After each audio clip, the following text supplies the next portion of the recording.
Hello, welcome again to FAIRtax Power Radio. I'm Bob Paxton. And I'm Ron Malero. And we are the FAIRtax Guys. Still trying to throw the IRS on the scrap heap of history. Still trying to replace the income tax with a fair tax, and we will succeed. Yes, we will. Absolutely. We will, because it's a great idea. The politicians and the lobbyists don't like it, but it is a great idea. And once people figure it out, they like it. Yeah, and as we've mentioned before on FAIRtax Power Radio, keep your eyes on Alabama next year. They have already pre-filed the Alabama fair tax legislation for the 2020 legislative calendar. That's going to be interesting to watch that. Oh, yes. Because I think that will start the ball rolling a little bit more. Yep. All right. Well, I want to mention this thing again, this quote from Jim Williams. I like it. So good. Yeah. Politicians should have to pass a test that proves they know how to manage a city or a dog pound before running for office. Anything. We get some really cool feedback here at FAIRtax Power Radio. And if you'd like to be a part of it, maybe get your name on the air, thefairtaxguys@gmail.com is our email address. You can leave us a comment on our Facebook page, or you can just watch, leave a comment in the comment section of these videos as they're streaming. That's right. Yeah, because it live streams to Facebook Tuesday night at 8 p.m. Eastern Time. Okay, that's on facebook.com/fairtax. That's the live stream. Even though we pre-record the show, the comments are live. But even if you go to YouTube, if you're not on Facebook, you don't want anything to do with Facebook, well, you can go to our website, FAIRtaxGuys.com. You can find us on our YouTube channel, and on the YouTube channel you can leave comments, and we get some good comments from people. So there is no reason not to watch FAIRtax Power Radio and tell all your family and friends about it. It's even on something called Periscope, which I put it there. I'm not really familiar with Periscope, but anyways, I put it there. That's what they have on a submarine, so they can look up and see where they're going. Yeah, I guess that's what it is. Okay. Well, you have another Grassroots Corner. Let's get into that real quick. Grassroots Corner by Jim Bennett. Jim Bennett is he's a board member with the national group, the Americans for Fair Taxation, and he is the grassroots coordinator. Supporters like me are aging out. Well, we know how that goes. And it's important to recruit younger talent into the fair tax movement. One way to recruit talent is to reach out to leaders in college campuses. This is very important. I mean, we have always, sometimes, Elaine and I have been doing this for 10 years, something like that. Yeah, about 10 years. And we would make the joke, I'm in my 70s now, and even 10 years ago, we would go into a room and do a presentation on the fair tax, and I'd make the joke that we're the youngest ones in the room. We really need some younger people to get involved in this, because it's really good for them. All right? To reach out, you could use a directory, and he's got a directory. You can get the Grassroots Corner every Friday in the email called FAIRtax Friday. The FAIRtax Friday email, if you're not getting it, go to fairtax.org and sign up for it there. They never give or sell your information to anybody else. You will not get spam because you signed up at fairtax.org. So you go to fairtax.org, sign up, get FAIRtax Friday. It's got Steve Hayes' Grassroots, Chairman's Report. It's got a little bit on FAIRtax Power Radio, and it's got Jim's Grassroots Corner. So you can get the link to the directory he has here. So anybody that thinks, yeah, you know what, I think I'm going to help these guys and see if we can recruit some college-age people, they should be interested in this. They can go to this this link here and find, in fact, he also says, if you want some names from a particular place or college, whatever, email me and I'll find some contact information for you. And remember that 16 of the 24 students we saw out at Oklahoma State University, these are CPA students, graduate level CPA students. That's right. 16 out of 24, that's 2/3, think the fair tax is a great idea, and they're right. That's right. Yep. So yeah, you've got some fertile ground there, and we definitely need some younger people to get involved here. He says, on an unrelated short topic, here's a trailer. He's got a photo here, and I'll try to get this photo up here. Greg Solquist, who we mentioned last week as one of our great comments, he does signs, and he made a very lightweight trailer that you could pull behind a bicycle. Oh, how and cool it's is got that? FAIRtax information, and so he can ride his bicycle to some of these events, with this light trailer with these big signs on it. What a great idea! Absolutely. Yeah. So, anyways, bravo Zulu to our grassroots people. All right, we appreciate it, and if you have any questions or you have some information you want to provide for Jim for another Grassroots Corner, it's jim.bennett@fairtax.org. jim.bennett@fairtax.org. Help us out. All right. Let's get right back into something that we started on last week's episode of FAIRtax Power Radio. If you have not watched it yet, I would suggest you go back and watch that one. That's the beginning of what we're doing. We're going to continue looking at an article that appeared on a personal finance blog site, Vittana, Vittana.org. That was written by a lady, let's see, I forgot her name already. Crystal Ayers. Again, she wrote this big article saying that they're showing the pros and cons of the fair tax. So we're happy that someone's trying to be, balanced and showing both sides of the thing. But again, as we mentioned last week, some of the cons are really showing a lack of true understanding of how the fair tax works. So we'd like to address some of the things that she brought up as cons of the fair tax and kind of shed a little bit of light on that. And one of them says it would encourage international purchases. Now, if you go on with this one, every time I see this system, I know I got a question for you. She says, under the fair tax system, many consumers would likely try to game the system by initiating international purchases. Do you not think people are trying to game the income tax system? The fair tax isn't any good because people are going to game the system. Well, it replaces the income tax, and there has never been a system that was gamed more heavily than the income tax. And when you put the gaming and the evasion together, you have a serious problem with the current income tax system that's costing all the rest of us thousands of dollars a year. So the fair tax is a bad idea because people will try to game the system. And say, you don't think they try to do that with the income tax? Yeah, and it's going to be very hard to game the system. She's talking about buying stuff overseas. Well, if you do buy stuff overseas, it comes back through customs. And now, I mean, when you order something from Amazon or any one of these websites, some of it does come from overseas, but it comes through the American system. And if you have to pay tax, like Florida here, we have a sales tax, and they're pretty serious about collecting the sales tax. Yeah, we have to pay the tax. I don't know how she thinks you're going to escape it, but it's not going to be possible. And if it's a big item like a yacht, all right, you're going to be able to game that. If you buy something like that overseas, it's going to cost you a ton to get it shipped. You're better off just paying the tax on it. Yeah, but, and she's also saying that consumers may also look to create a bartering network. So what's wrong with that? That happens now. Yeah, it does. Yeah. And but are they going to barter a brand new car? I don't think so. All right. Well, again, they might barter a used car, but then who cares? There's no fair tax on a used car anyways. Well, I don't see what's wrong with international purchases. Most of the stuff we buy today is in China and are made in China, and you bring it in here, and we buy it at retail. The fair tax would be applied to that transaction. Yeah, it's not a big deal. So that's we have these nifty things called computers. Mm-hmm. That'll catch up with that. This one, I'm having a hard time following her logic. It says it could deter high-skilled workers from coming to the country. Yeah, I read this. I highlighted part of it because it is hard for me to follow her thinking here too. And the part I highlighted is foreign workers would be deterred from coming to the U.S. because they'd be forced to charge the consumption tax while not receiving any tax relief. Now, wait a minute. Why does a worker charge the tax? I'm not sure. I'm not sure what that means.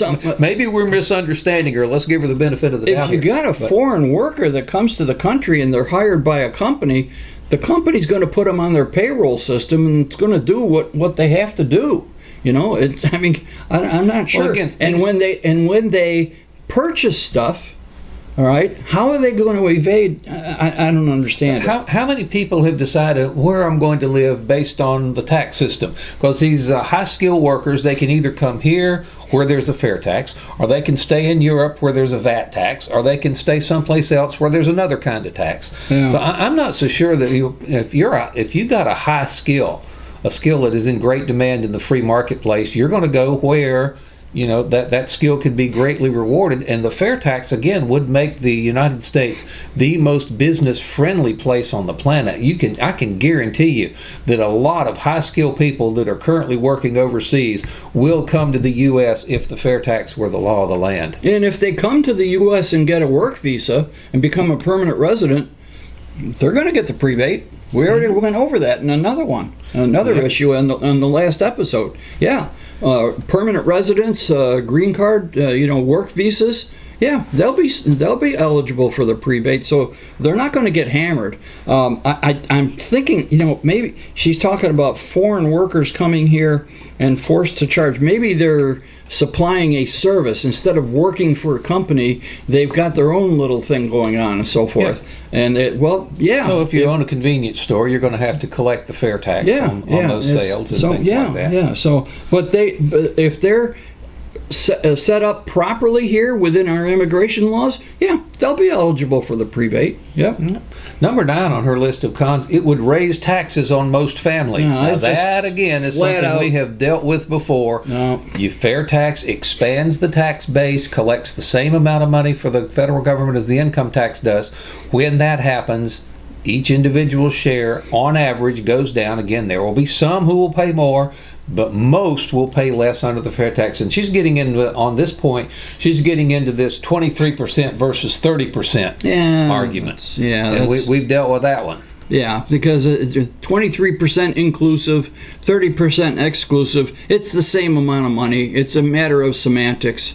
And plus, I'll put this chart up here. The effective tax rate for families, those families living right at the poverty level on up to families that have a lot of disposable cash, okay? The effective tax rate goes up as the spending level goes up, but every family's going to benefit. And again, she's ignoring the effect of the prebate. Her last sentence, even at 23%, however, that would raise taxes on most low-income families while reducing taxes for higher income earners. It's again, opposite.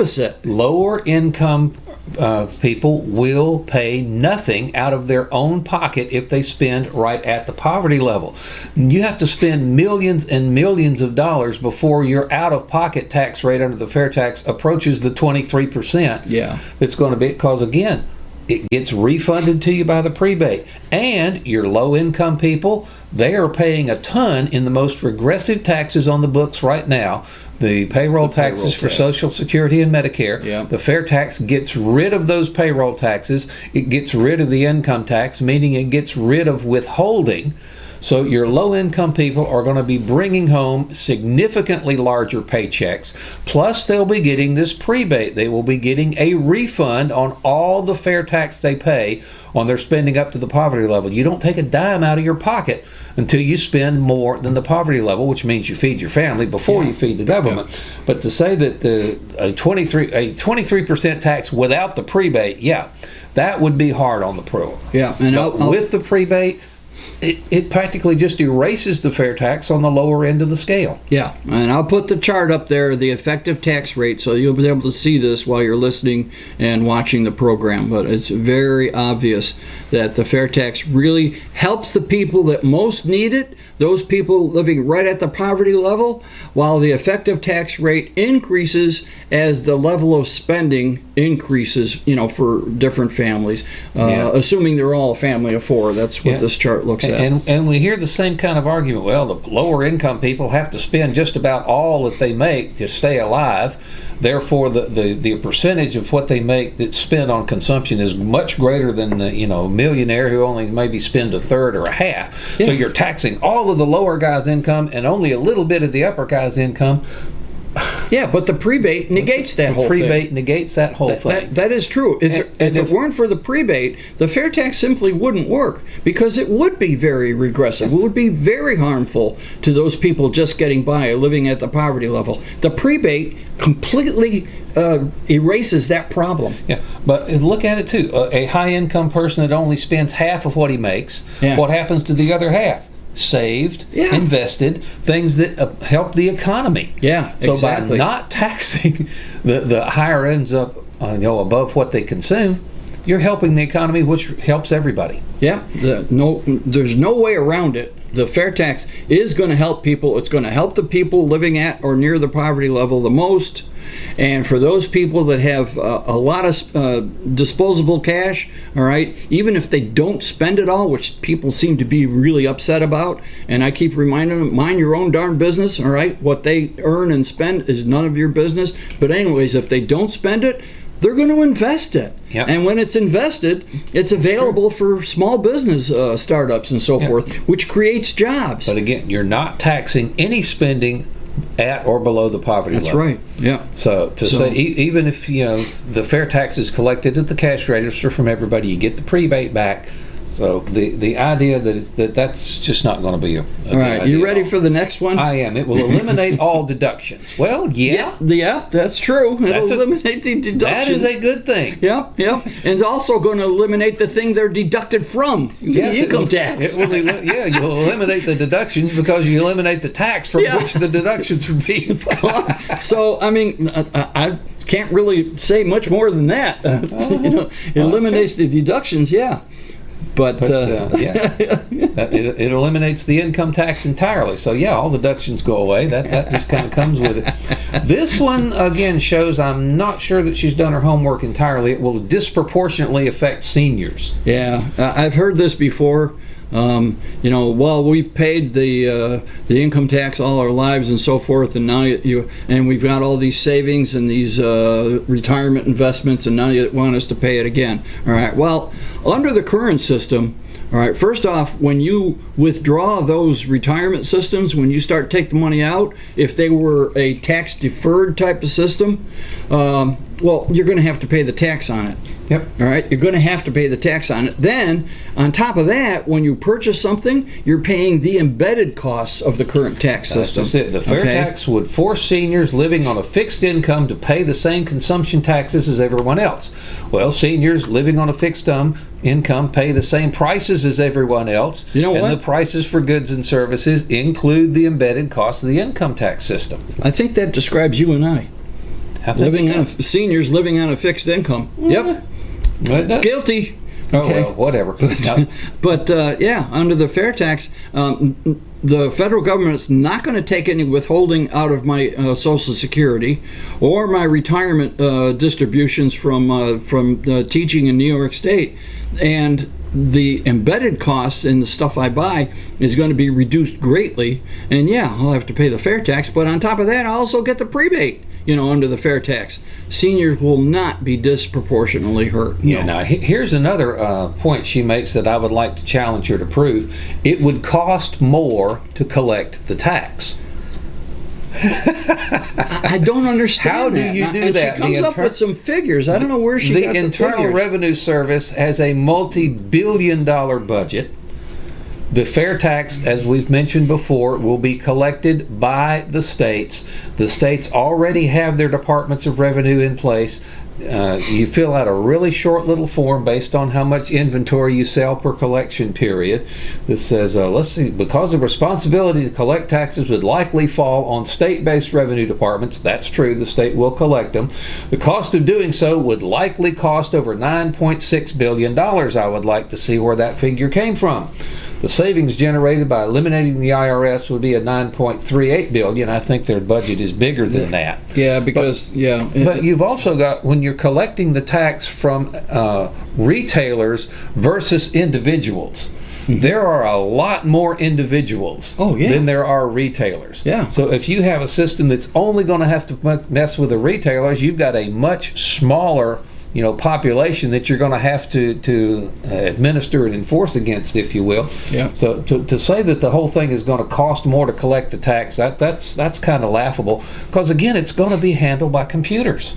And the thing is, Bob, the only cost that I can think of, we've already mentioned before that when the fair tax is collected by a vendor and then transferred to their state tax organization, they get to keep 0.25% for their troubles. And the same thing with the state. That particular state collects all the fair tax collected by all the vendors in their state, and they transfer it to the federal government, and that state gets to keep 0.25%. Yes. So does that 0.25% at the vendor level and at the state level, does that where she gets the $9.6 billion? I don't know. I really don't. Maybe we need to talk to Bob Matthews again. We talked to him a long time ago. This is a guy who owns a business in Denellen, has to do with parachuting, so that's pretty cool.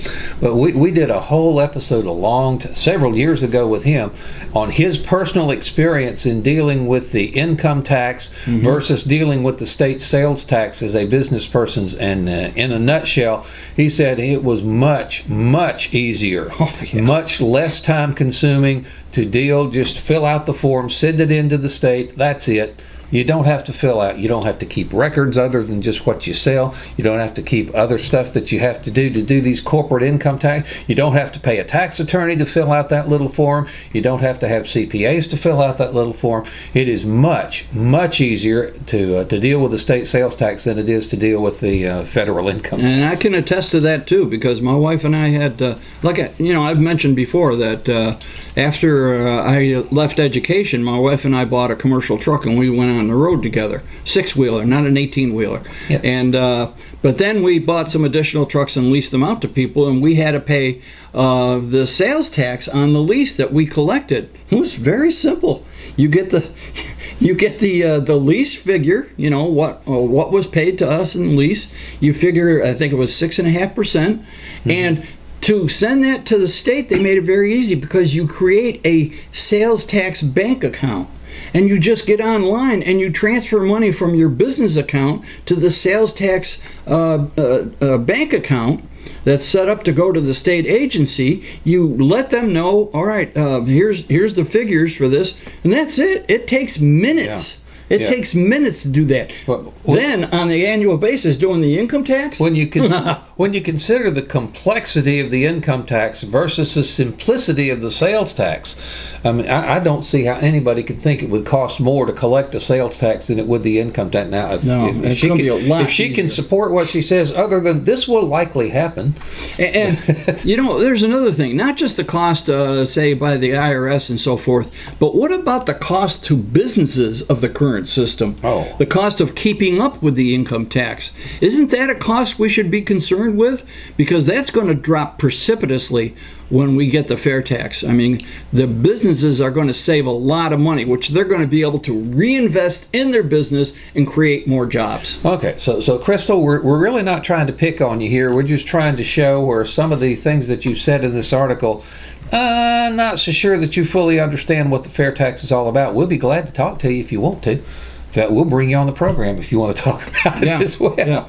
But again, we were talking about this article is at Vittana, VITTANA.org, written by Crystal Ayers, the pros and cons of the fair tax. And some of the cons just really aren't cons. No. And some of them are just not the way it is. So, sorry. I've noticed that she does these other things, so she's probably very busy. 15 pros and cons of living in the Virgin Islands, 19 pros and cons of living in Utah. So apparently she's trying to give a balanced presentation. This is what she's doing. So we're not picking on you, but we would like to have a dialogue with you and get some of these things straightened out. Let's go quickly through some of the pros she mentions. We can't argue this. One, to provide a monthly rebate for an annual consumption allowance. Absolutely true. We've been talking about the prebate here forever. It would give families more control over their tax payments. That's true. You decide how much tax you pay by your purchasing habits. Yeah, and there is one part in this where she says the monthly prebate checks would cover those expenses. The monthly prebate checks covers the taxes you'll pay for the basic necessities. It doesn't really cover the expenses of food, clothing, and so. Does not require a marital status. Well, everybody's got a marital status. I never really thought of this before. There's not a penalty one way or the other on that. Well, and I've heard before where people, if we get a divorce, we can actually lower our income tax. Yeah. I've heard that type of discussion before. Shall we file jointly or separately? I mean, it's crazy. Or is it a domestic partnership? Who cares? The fair tax doesn't care about that. It's the number of people in the household. Here's the Social Security number. Boom, you're done. All right. It incentivizes households to earn more because there's no penalty for kicking up into a higher income tax bracket, that's for sure. It would make tax income more stable for the government. Now, isn't that interesting that she said that up here in the pros, it would make income tax more stable for the government, but down there in the cons said it would be unpredictable? Yeah. How do you reconcile that? I don't understand that. I'm not sure how that works either, but benefits all businesses, that's true. Would encourage healthier spending habits, that's true. Yep. It would increase the national GDP. Now, there's a big one. It would be rocket fuel for the economy. Yep. No doubt about that at all. So there we go. That's Crystal Ayers' article on Vitana, the personal finance blog, and you got 5 minutes to do your logo store thing or whatever, unless you want to jump that in real quick. Bob and I have mentioned before civil asset forfeiture, and it is a terrible situation that started with the IRS. Congress passed laws, I believe, back in the 70s to help IRS fight crime, and catch up with some of the criminals who had all kinds of money, but, they weren't claiming it. And so whenever you move, deposit, remove, or transfer $10,000 or more, has to be reported to the IRS. And if you try to avoid that $10,000 mark by using a lower figure, that's called structuring, and that's also illegal. Well, as you know, with the IRS, they don't have to worry about the Bill of Rights.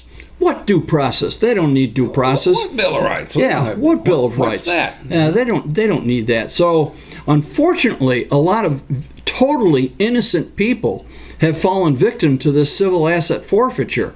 And again, I ask you to go on YouTube and look for a video. It's about a 2-minute video about this grandmother type person, Carol Hinders. She runs a little cash-only restaurant, and that happened to her. The IRS, she was depositing money because it's a cash-only restaurant, so she has to deposit the money. She's not going to keep it in a shoebox in the back of the store, and the IRS saw these deposits, and boom, she was notified that they froze her bank account.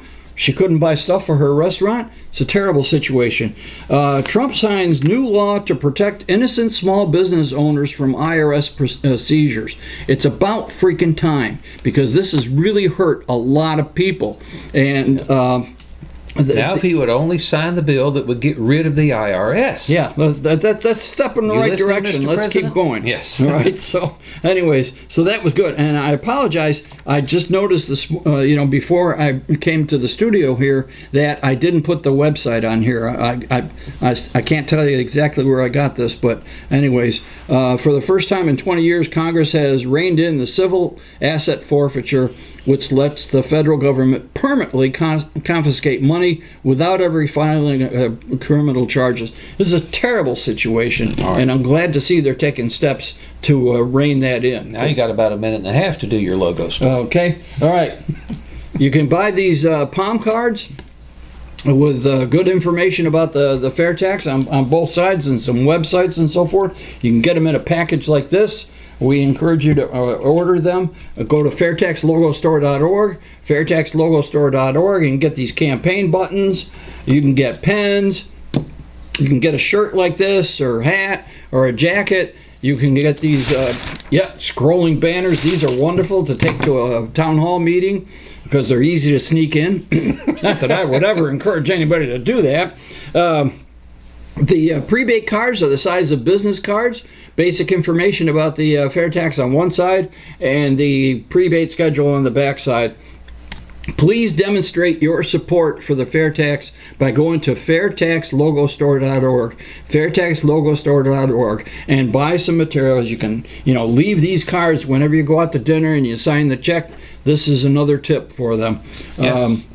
Please, all kinds of stuff there. Please share the videos. Tell your friends and family about FAIRtax Power Radio. We need to get the word out to as many people as we can. Yep, we can get, and you can go to our website. If you don't do social media, just go to our website, FAIRtaxGuys.com. FAIRtaxGuys.com. Our videos are on there, and you can share them with anybody else. Okay, FAIRtaxGuys.com is our website. The FAIRtaxGuys@gmail.com is our email address. Yeah. Of course, we're on Facebook as well, and that's going to wrap up this edition of FAIRtax Power Radio. Thank you so much for watching. I'm Bob Paxton. And I'm Ron Malero. We are the FAIRtax Guys, reminding you that the FAIRtax is the only truly fair tax, and once you understand it, you will demand it.